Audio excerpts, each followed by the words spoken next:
अब हम पढ़ेंगे HCF using Euclid's division algorithm. तो यूक्लिड्स डिवीजन लेमा को हम यूक्लिड्स डिवीजन एल्गोरिथम भी बोलते हैं।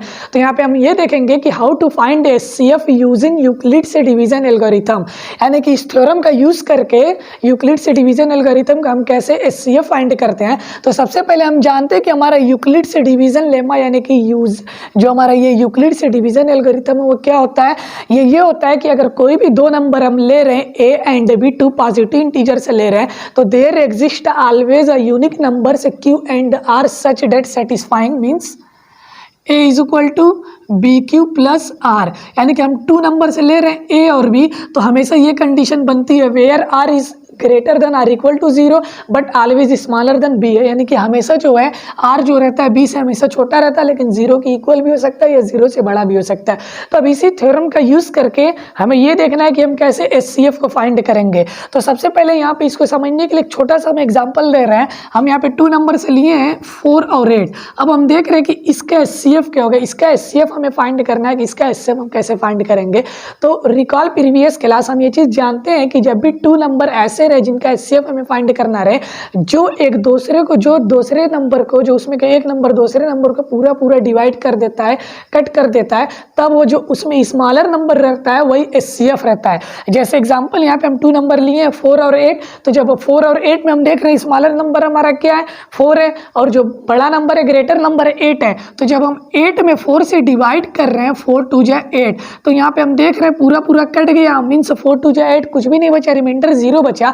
तो इस कंडीशन में जब रिमाइंडर 0 बचता है तो हमारा एचसीएफ जो होगा यही 4 होगा, जो स्मॉलर नंबर रहता है वही हमारा क्या होता है एचसीएफ होता है। इसको अगर हम इस थ्योरम पे अप्लाई करेंगे तो यही आएगा हमारा ए की वैल्यू यहाँ पे 8 है, तो 8 इज इक्वल टू यहाँ पे हम देख रहे हैं जो बड़ा नंबर रहता है उसे हम ए लेते हैं और स्मॉलर नंबर को बी लेते हैं, तो ये हमारा बी हो जाएगा और ये ए हो जाएगा।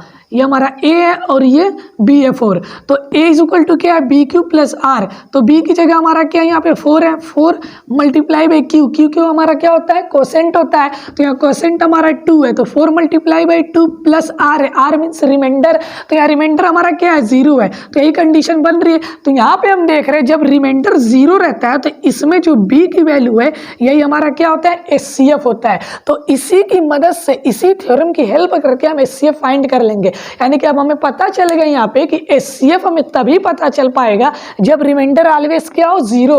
रिमाइंडर जब 0 आ जाएगा तभी हमें एचसीएफ पता चल पाएगा। अगर रिमाइंडर 0 नहीं है तो हम कभी भी एचसीएफ फाइंड नहीं कर पाएंगे कि उसका क्या होगा, हम उसको और आगे लेके चलेंगे, यानी कि फिर इस प्रोसेस का यूज करेंगे, इसी तरह आगे हम करते चले जाएंगे। अब इसको समझने के लिए जिसमें रिमाइंडर 0 हो जाएगा उसमें बी की वैल्यू हमारी क्या हो जाएगी वही एचसीएफ हो जाएगी। जैसे कि इस कंडीशन में 4 और 8 हम लिए थे, 4 से डिवाइड किए 4 2 जा 8, ये 0 आ गया, तो यहाँ 8 is equal to 4 multiply by 2 is equal to 0, तो यहाँ पे ये जो 4 आया यही हमारा एचसीएफ है और यही बी भी है। तो जब इस कंडीशन में जब पूरा बी जो है ए को कट कर देता है, डिवाइड कर देता है, तो बी एचसीएफ होता है, यानी कि रिमाइंडर 0 होना चाहिए। लेकिन अब ऐसा हम कुछ एग्जांपल ले रहे हैं जिसमें रिमाइंडर 0 नहीं रहता, तब हम क्या करते हैं, तब इसी प्रोसेस को अगेन एंड अगेन हम करते चले जाते हैं। जैसे यहाँ पे हम दो नंबर लिए, एक नंबर लिए 420 एंड दूसरा नंबर हमारा 130, दोनों पॉजिटिव इंटीजर्स है। अब इसका यूजिंग यूक्लिड्स डिवीजन एल्गोरिथम करके हम इसको क्या फाइंड करेंगे एचसीएफ फाइंड करेंगे। तो इसमें हम देख रहे हैं स्मॉलर नंबर क्या 130 है और जो हमारा बड़ा नंबर क्या है वो 420 है। तो अब हम करेंगे क्या, जब 420 को 130 से हम डिवाइड करेंगे तो कितनी बार जाएगा 3 टाइम्स जाएगा। जैसे यहाँ पे हम डिवाइड करके इसको सेट कर रहे हैं, 420 हमारा बड़ा नंबर है और जो स्मॉलर नंबर 130 है, तो जब हम 130 से हम डिवाइड करेंगे तो कितनी बार जा रहा है 3 टाइम्स, 3 0 जा 0, 3 3 जा 9, 3 1 जा 3। अब जब हम इसको माइनस करना है 0, 12 में से 9 कितना आ रहा है हमारा 3 आएगा, और उसके बाद यहाँ 3 बचा, 3 में से 3 कैंसिल, तो हम देख रहे हैं रिमाइंडर कितना बचा 30 बचा है, कोसेंट हमारा 3 है और जो हमारा यहाँ पे डिवाइजर है वो कितना है 130 और जो डिविडेंड है वो 420 है। अब यहाँ पे हम देख रहे हैं ये हमारी क्या है ए की वैल्यू जो बड़ा नंबर है और स्मॉलर नंबर बी होता है, तो इसे जब हम सेट करेंगे तो हमारा क्या होता है A is equal to B Q plus R. A की जगह 420 है तो ए की जगह हम 420 लिख दिए, इज इक्वल टू है इज इक्वल टू फिर क्या है बी क्यू क्या होता है, हमारा स्मॉल नंबर होता है, तो यहाँ पे स्मॉलर नंबर क्या 130 है, तो बी की जगह 130 लिख दिया, मल्टीप्लाई बाई क्यू।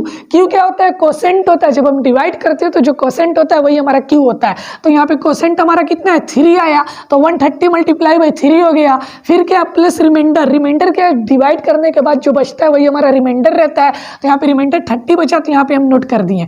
अब यहाँ पे हम ध्यान दे रहे हैं, यहाँ पे हम नोटिस कर रहे हैं कि जो हमारा रिमाइंडर है 0 नहीं है, क्योंकि एचसीएफ आने के लिए, एचसीएफ को क्लियरली हमें फाइंड करने के लिए हमारा रिमाइंडर क्या होना चाहिए, शुड बी 0, लेकिन यहाँ 0 नहीं है। तो अब हम क्या करेंगे, इसी प्रोसेस को फिर लेके चलेंगे। इतना तो हम डिवाइड कर दिए, ये हमारा खत्म हो गया, ये सारा जो डिवाइड करते हैं रफली वर्क रहता है, ये मेन वर्क रहता है।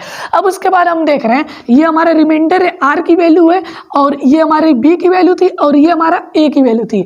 अब इसके बाद हम क्या करेंगे, अब हम बी को लेंगे, अब इस ए को हम क्या कर देंगे, नेग्लेक्ट कर देंगे। अब हम बी को देखेंगे 130। अब 2 नंबर समझ जाए, हम एक्स्ट्रा 2 नंबर लेंगे यहाँ पे 130 और रिमाइंडर 130 और रिमाइंडर क्या है 30, यानी कि अब यहाँ पे हम क्या लेंगे, बी और आर लेंगे। ठीक, अब इसको हम सेट करेंगे, 2 पॉजिटिव इंटीजर्स बी और आर लिए यहाँ पे, तो डेट इस क्या है, ये 130 है यहाँ पे और यहाँ 30 है। तो अब हम क्या करेंगे, इसमें देखेंगे स्मॉलर नंबर क्या है, स्मॉलर नंबर 30 है और जो बड़ा नंबर है 130 है। तो अब हम 30 से 130 में डिवाइड करेंगे, और यहाँ पे हम देख रहे हैं 4 टाइम से जा रहा है, क्योंकि 4 3 जा 12 होता है, तो यहाँ पे 120 आएगा, और जब सब्ट्रैक्ट करेंगे तो 10 आएगा। तो यहाँ पे भी हम देख रहे हैं, जब इस कंडीशन को, जब इस थ्योरम को हम, मतलब जो यहाँ पे हम डिवाइड किए, जब इसको हम इस थ्योरम पर अप्लाई करेंगे तो ए की जगह यहाँ पे क्या हो रहा है 130 हो गया ए की जगह, और जो हमारा स्मॉलर नंबर यहाँ पे 30 हो गया, और जो क्यू है 4 हो गया, आर 10 है। तो इसको फिर हम अगेन अप्लाई कर सकते हैं 130, क्योंकि आपकी ए की जगह 130 हो जाएगा, यही वाला ए बन जाता है, जो फर्स्ट जो प्रीवियस लाइन में बी रहता है और नेक्स्ट लाइन में ए बन जाता है। तो यहाँ पे बी था तो यहाँ पे ए बन गया, और फिर क्या है यहाँ पे स्मॉलर नंबर यानी कि बी जो है 30 यहाँ पे है, 30 इंटू कोसेंट 4 है, यहाँ 4 हो गया, फिर प्लस रिमाइंडर 10 है 10। यहाँ पे फिर हम नोटिस कर रहे हैं कि रिमाइंडर हमारा क्या है 0 नहीं आया, तो जब 0 नहीं आया तो इस लाइन से भी हम एचसीएफ फाइंड नहीं कर सकते हैं। तो अब इससे पता चला, इसे हम एक बार और लेके जाएंगे, फिर इसे सेम तरीके से एक बार और आगे लेके प्रोसेस बढ़ेंगे।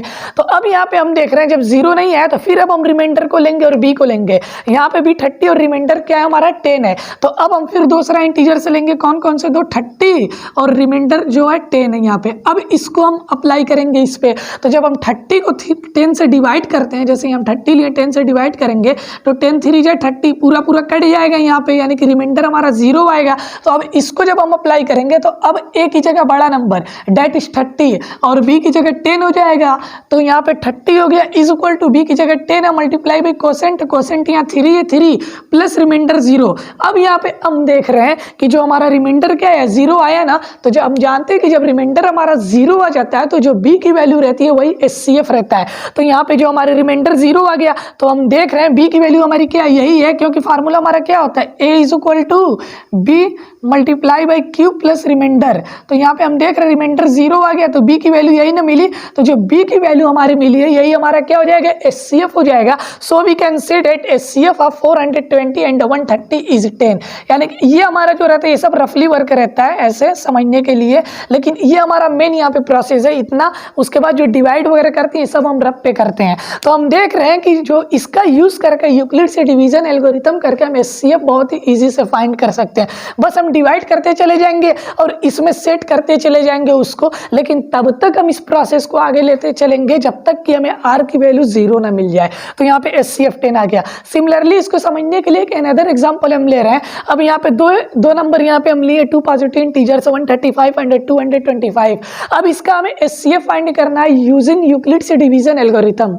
ओके, तो अब यहाँ पे देख रहे हैं जो बड़ा नंबर हमारा क्या है 225 है और छोटा नंबर क्या 135 है। तो जो बड़ा नंबर रहता है वह ए बन जाता है और जो स्मॉल नंबर रहता है वो हमारा बी रहता है। तो ये ए है और ये हमारा क्या हो जाएगा बी हो जाएगा। तो इसे भी हम डिवाइड करके सेट कर सकते हैं, यानी कि हमेशा बड़े नंबर में छोटे नंबर से हम क्या करते हैं डिवाइड करते हैं। तो अब यहाँ पे जब हम डिवाइड करेंगे 225 में 135 से तो कितने टाइम से जाएगा 1 टाइम से जाएगा 135। तो 5 में से 5 0, 12 में से 3 9 हो जाएगा, 1 में से 1। हम देख रहे हैं रिमाइंडर 0 बच रहा है, तो इसे भी हम इस फार्मूले पे सेट कर सकते हैं। ए की जगह हमारा कितना है 225, तो ए की जगह 225 is equal to b. B की जगह हमारा स्मॉलर नंबर रहता है 135 मल्टीप्लाई बाई क्या होता है कोसेंट होता है, तो यहाँ पे 1 बार गया तो कोसेंट 1 है तो 1, फिर प्लस रिमाइंडर होता है, प्लस रिमाइंडर, तो रिमाइंडर कितना है 90 है, तो so we can write here 90। अब यहाँ पे हम देख रहे हैं जो हमारा रिमाइंडर है यहाँ पे भी जीरो नहीं आया, तो जब रिमाइंडर जीरो नहीं आया तो इस प्रोसेस को फिर हम आगे लेके चलेंगे, क्योंकि हमें रिमाइंडर जीरो लाना है। जब रिमाइंडर जीरो हो जाएगा तभी हम एचसीएफ बता पाएंगे। तो अब इसको फिर हम आगे लेके चलेंगे, लेकिन अब कौन सा 2 नंबर लेंगे आगे के लिए, तो आगे के लिए जो ए रहता है वो खत्म हो जाता है, ए क्या हो जाता है, जो बी रहता है वो ए बन जाता है। जैसे यहाँ पे बी 135 है तो ए बन जाएगा, और बी क्या बनेगा, जो रिमाइंडर रहता है वो बी हो जाता है। तो अब जैसे यहाँ पे अब फिर हम दूसरा नंबर यहाँ पे 135 और 90, तो 135 लिए और 90 लिए, तो 135 बड़ा है और 90 स्मॉलर है, तो अब 90 से 135 में जब हम डिवाइड करेंगे तो 90 बन जाए 90, जब सब्ट्रैक्ट करेंगे 45 आ रहा है, तो इसे भी उठाकर हम इस पे हम सेट कर सकते हैं। तो अब यहाँ पे हम देख रहे हैं ए की जगह 135 है, so we can write 135 is equal to 90 multiply by 1 plus remainder, remainder कितना है 45 है। तो इस कंडीशन में भी हम देख रहे हैं कि रिमाइंडर हमारा जीरो नहीं है, तो अब इस प्रोसेस को फिर हम अगेन आगे लेके चलेंगे। अब यहाँ पे हम देख रहे हैं बी हमारा 90 था, तो अब ये ए बन जाएगा, और जो हमारा 45 रिमाइंडर था वो बी बन जाएगा। तो अब 90 में हम फिर 45 से डिवाइड करेंगे, तो 90 में जब हम 45 से डिवाइड करेंगे तो 2 बार में कट जा रहा है, क्योंकि देख रहे हैं हम कि 90 हमारा है तो 2 बार में पूरा कैंसिल हो जाएगा 45 से डिवाइड करने पर।